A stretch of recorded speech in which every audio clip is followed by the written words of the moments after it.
poignant reminder of her family's ties to Crimea, kept in a safe place. My great-grandmother gave my grandmother this Quran on her wedding day in 1896. When she had to leave Crimea, she held it close to her chest and took it with her. Anna Faye and her family were expelled from Crimea in 1944. They'd been accused of collaborating with Nazi Germany and were sent to what was then the Soviet Republic of Uzbekistan. She spent decades there but always missed home. So when the Soviet Union collapsed, she, along with thousands of other Tatars, returned to Crimea. But things have changed in the last 2 years. People are being oppressed again. One boy who went to school with my grandson was kidnapped on his way home. They buried him alive. There have been many cases like this. People are being hanged. It's happening every day. Many Crimean Tatars say they haven't felt safe since the Russian annexation in 2014.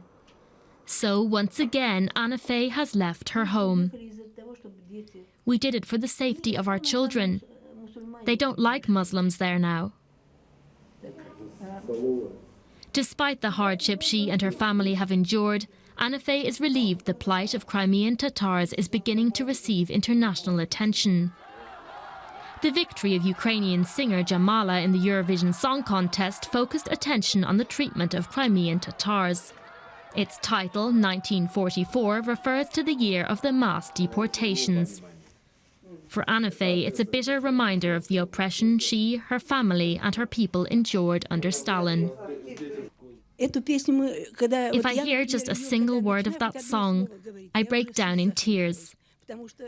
Because I know what it's all about.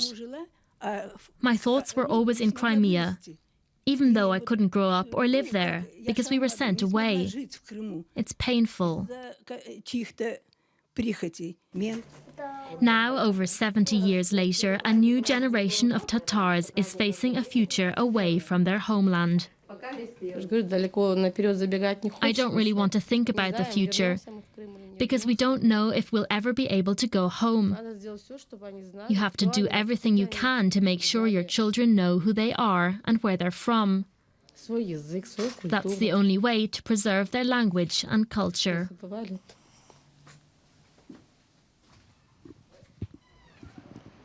Anna Faye Ishiden hopes that one day her children and grandchildren will once again be able to live in the place they came from.